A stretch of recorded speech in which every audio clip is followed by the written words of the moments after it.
So what is meant by quality control test for the rubbers? Generally, these tests are meant for the those rubbers which are we are using for the parental preparation purpose. So that rubber should be tested prior to use, because sometimes your rubber may leach out or its fragment may come into your preparation, and it may cause the hazardous effects, or it may choke up to your needles while administration to your patient. As well as your patient rubber should have the good quality to stop the entry of the foreign particles when we are pricking the rubber with the help of needle. So it should have the self sealability. Otherwise, suppose we have inserted the needle, so through after the removing that needle, that uh, space that space may cause the entry of bacteria to the inside your product. So that's why it should be self sealable. It should not leach out inside your product, as well as it should not release its own fragments inside your product. So that's why we have to carry out the various tests for its quality purpose. So these are the some tests are given. First test is the fragmentation test. So what is the fragmentation test? Under the fragmentation test, we are checking the when we are pricking the needle whether it is releasing any fragment inside your container or not. So it is expected that it should not release any kind of fragment when we are pricking your uh, closure with the help of your needle. So sometimes your rubber may not have the good quality; it may release its fragments. So to check out that, we are carrying out the fragmentation test. So how to perform this test? For this test, we have to take the 12 vials, 12 clean vials, and in each 12 clean vials, we have to insert the your needle. So prior to inserting needle, we have to administer the 4 ml of water. So distilled water you can administer into the 12 clean vials, and then we have to keep it aside for 16 hours. Then after keeping for 16 hours, you take that vials and inject with the help of 21 number needle, 4 times for each needle, each vial. So every vial we have to prick with the help of 21 number needle, and 4 times we have to prick every vial. So one vial will be pricked 4 times with the help of needle, and then after that we have to observe that bottles whether from the closure any fragment released inside the bottle or not. So this is very simple test we have to perform. So take the vials and check the go for the pricking. Then after the pricking, you can check the any kind of rubber has been released inside or not.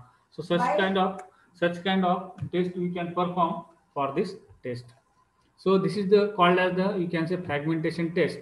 And when we are suppose we have found that there are some small particles of the rubbers has been came into the bottle. So just count that rubber, how many rubbers are came into the bottle, so that all the fragments should not be more than 10 from all the 12 vials. It means from all 12 vials, suppose 10 fragments are released, so then also that test is passes. As well as suppose you have used butyl rubber, so in that case maximum 15 fragments are allowed. So more than 15 fragments suppose they are coming for the butyl rubber, then that test is failed.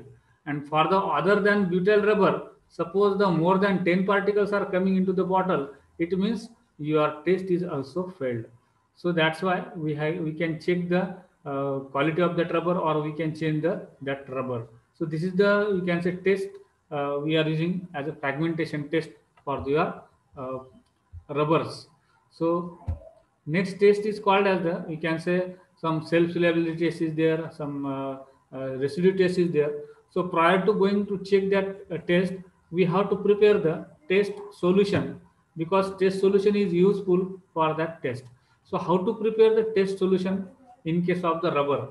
So for the preparation of the sample, generally this sample is called as the test solution A. So to prepare the test solution A, first of all take the rubbers, whatever the you are using as a closure. So that closure rubbers you have to take, and we have to wash it with the help of 0.2% weight by volume of anionic any kind of surface acting agents for the 5 minutes. So simply with the 0.2% surface acting agent, wash out that all the closures. Okay, rubber closure we have to wash out.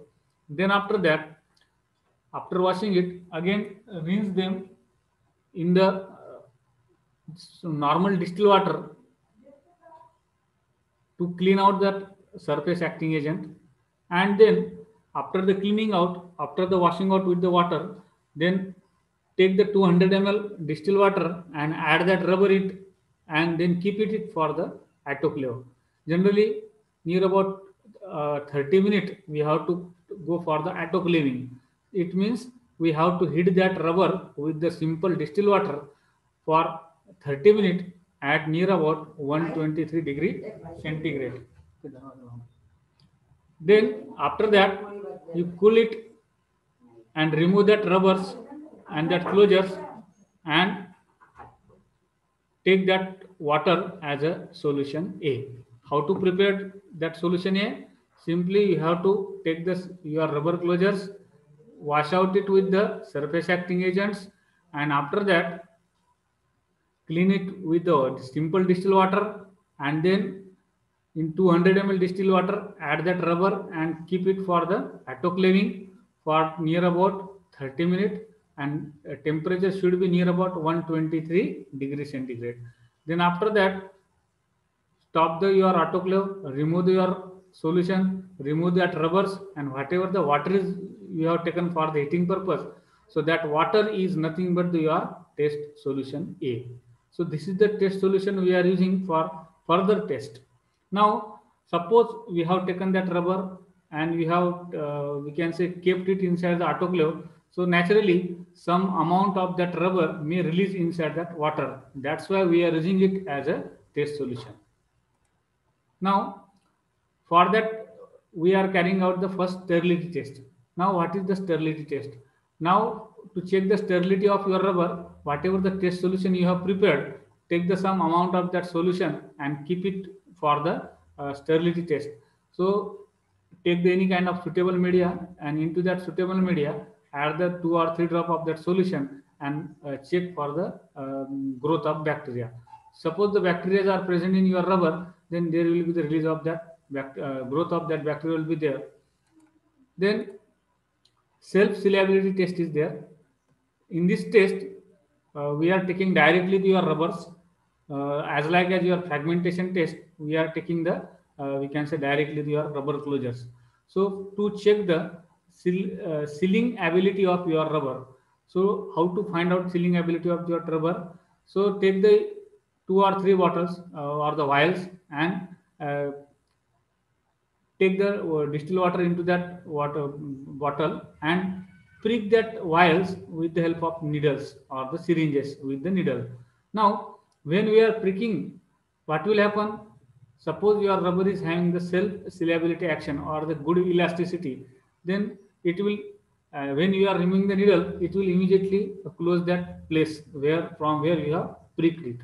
So some rubbers are not having the such kind of sealability. So there will be the leakage problem from that place where you have pricked your needle. So to check that one, we are carrying out the self-sealability test. Now to check the self-sealability test, we have to take the new needles for the checking that test.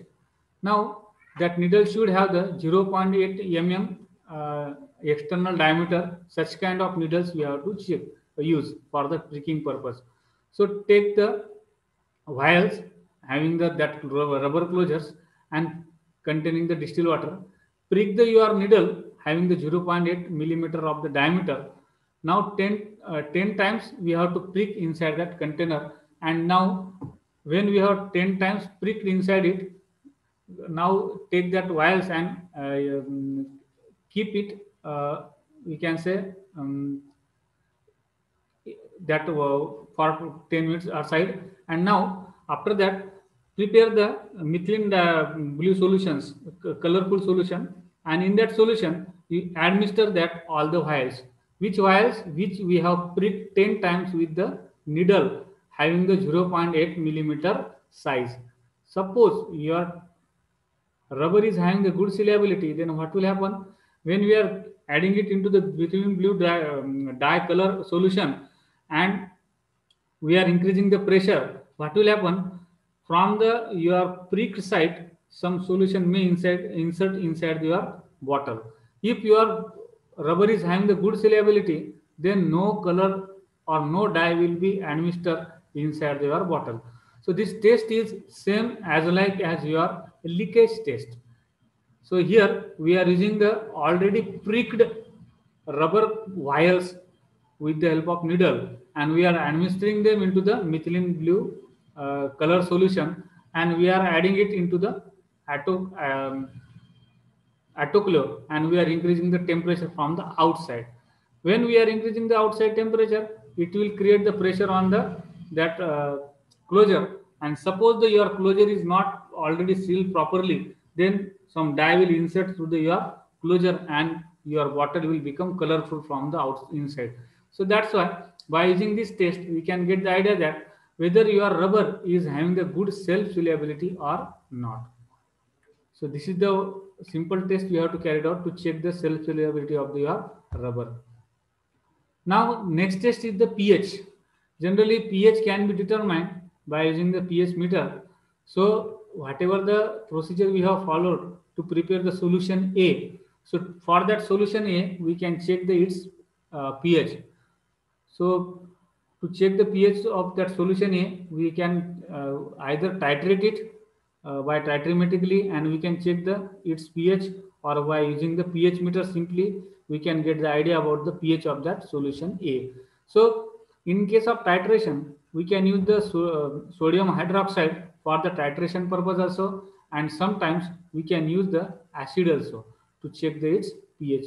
So with using the titration method, generally in that case we require to use the indicators.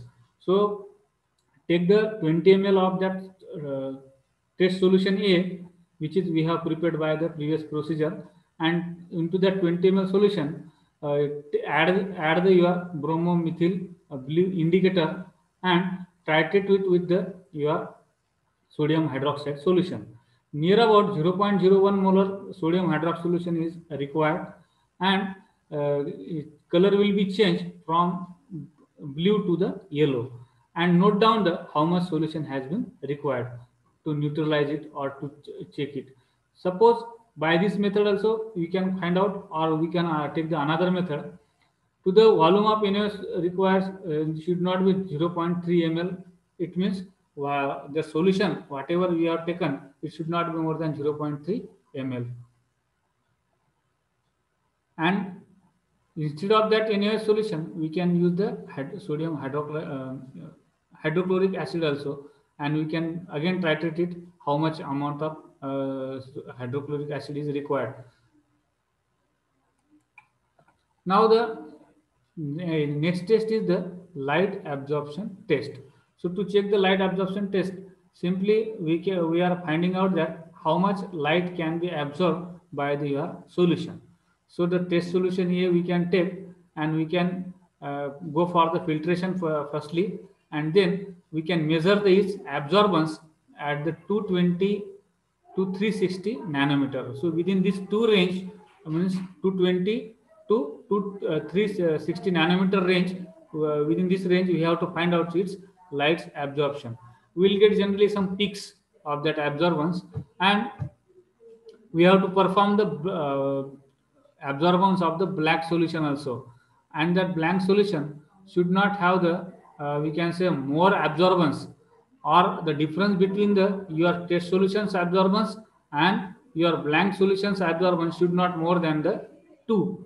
Blank solution means what? Simply plain water you can take as a blank solution, take its absorbance, and the absorbance of your plain water and absorbance of your prepared solution test A. When we are comparing it, so the difference should not be more than 2. So this is the light absorption test we have to carry out. Then reducing substance test is there. Near about 20 ml of solution A is we have to take, and in this we have to add the 1 ml of 1 molar H2SO4 acid, sulfuric acid, and 20 ml of 0.02 molar KMnO4 solution, potassium permanganate solution, and boil for the 3 minutes.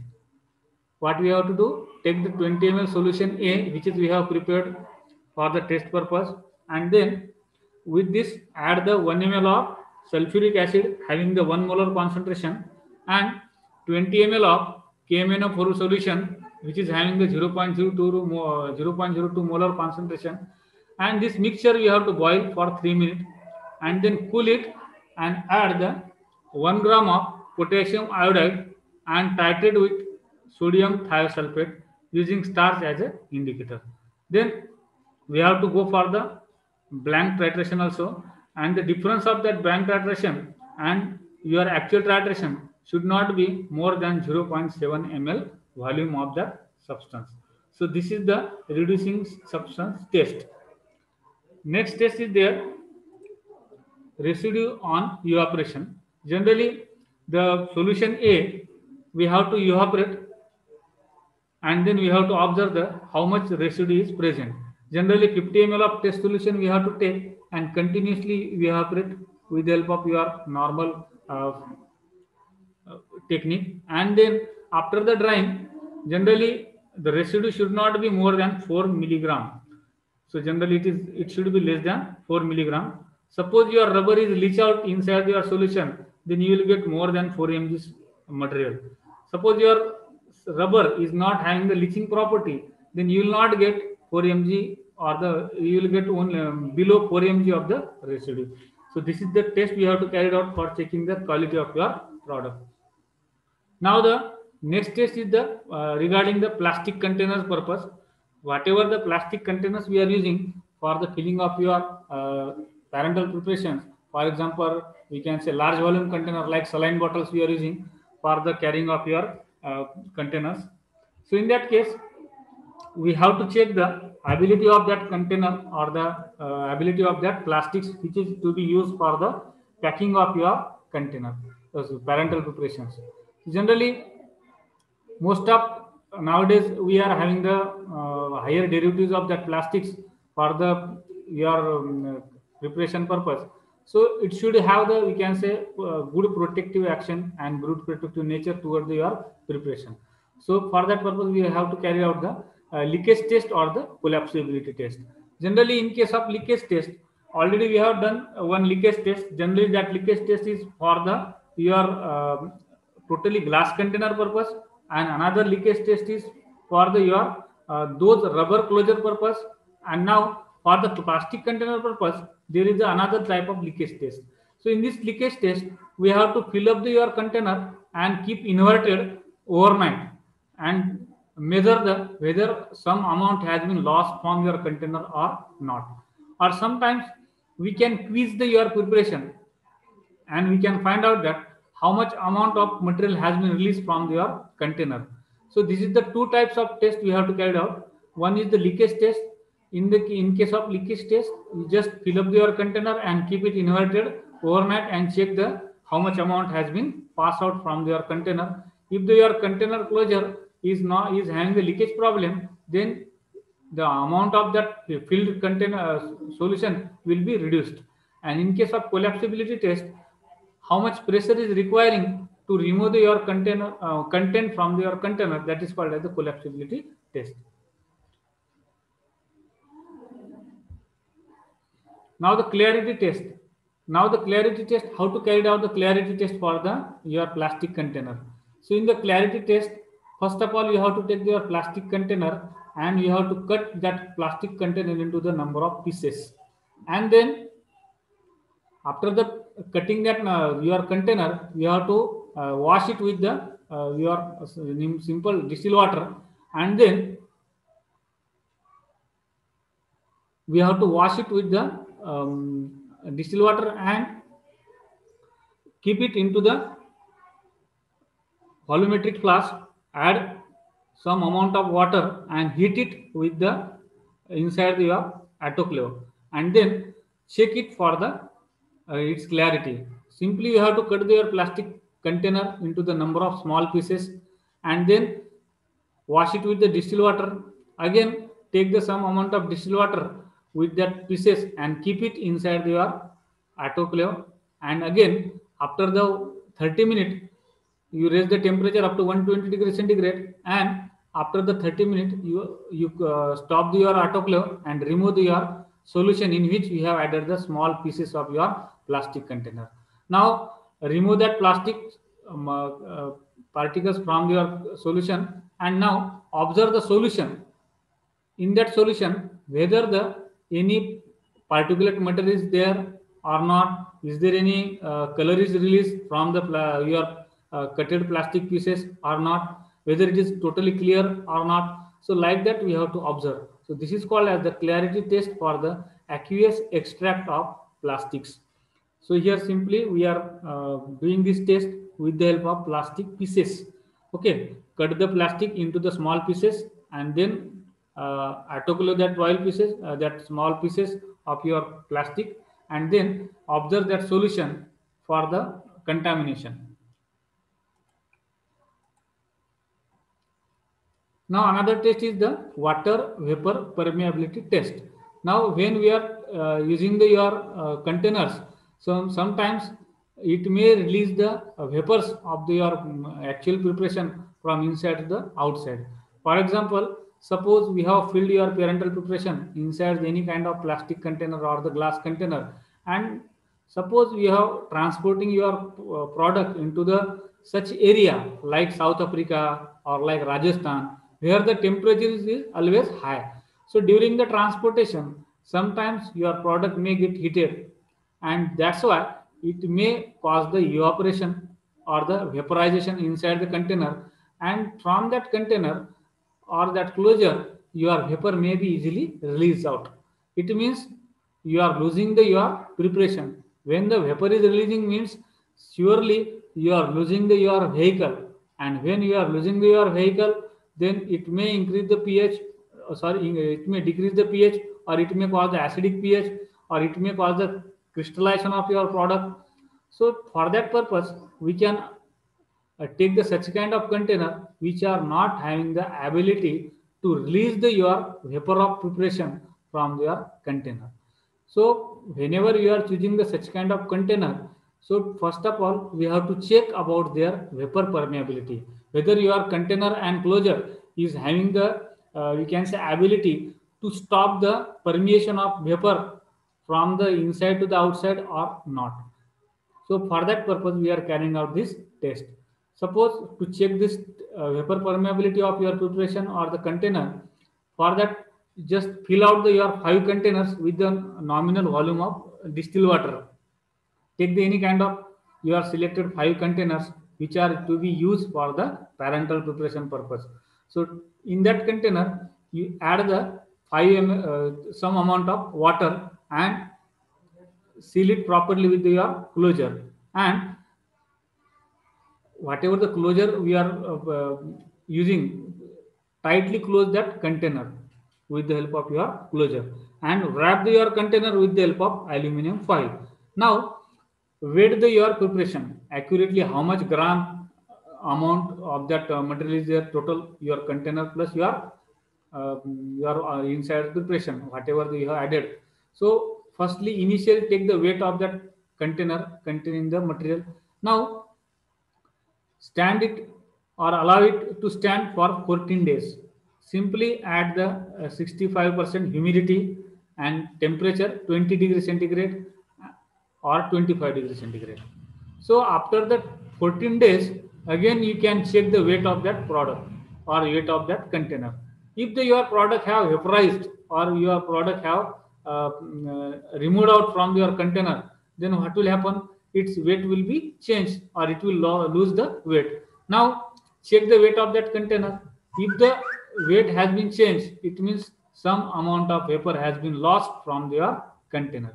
So by this way, when you are reweighting, you will get the less weight, or the you will find that weight is not exactly as initial weight. Then what is the difference between initial weight and final weight? So final weight will be the, we can say, less than your first weight if your vapor has been lost. So the loss of weight should not be more than 0.2%. So this is the, you can say, given specification, that suppose your weight is losing, then it should not be more than 0.2%. So this is the, we can say, conditions required for your plastic type of container as well as the closures. Then these are the official test previously we have discussed. Now apart from that test, we can go for the, again, for the consistency, for the purity of your container, for the stability of your container. So these are the required one. Then stability of your container at the higher temperatures. Then also we can check the ability of your product, ability of your container, whether it can be damaged very easily. Is there having any crack, or is there already having any problem in that container prior to selection? As well as we can go for the checking of its material also. Suppose we have using the glass, or we are using the any kind of plastic container, then what is the its actual material? What was its derivative? Is there any contamination in that container or not? Whether it was prepared with the help of, we can say, any kind of faulty material is used for preparation of that container. Then degradation, what is the degradation rate of your container? So after how many days your container will be degraded? So that is also important, especially for the plastic purpose. So these are the some other tests: consistency, purity, stability, and damage, contamination, and degradation path of your product. So regarding that, we have to carry out this test for your container also. Then after that, manually also we can check your container for, we can say, visual inspection, whether its shape is already correct or not, whether it is having any problem or not.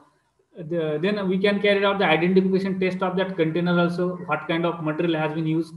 Then what are the dimension of your container? That is also important, because it should have the perfect, we can say, dimensions and shape in which your accurate dose has been, we can say, should have the appropriate place or appropriate capacity. Then physical test of that container we have to carry out regarding crushing test, as well as the, you can say, ability test, the bursting test. Then chemical test already we have seen. Then microbiological test also we can carry out for your container, especially for the rubbers. Rubbers are prone for the microbiological attack. Then performance measurements of your container. Performance measurements means its attractiveness, its, you can say, good capacity. So these all those tests we can carry out if it is required.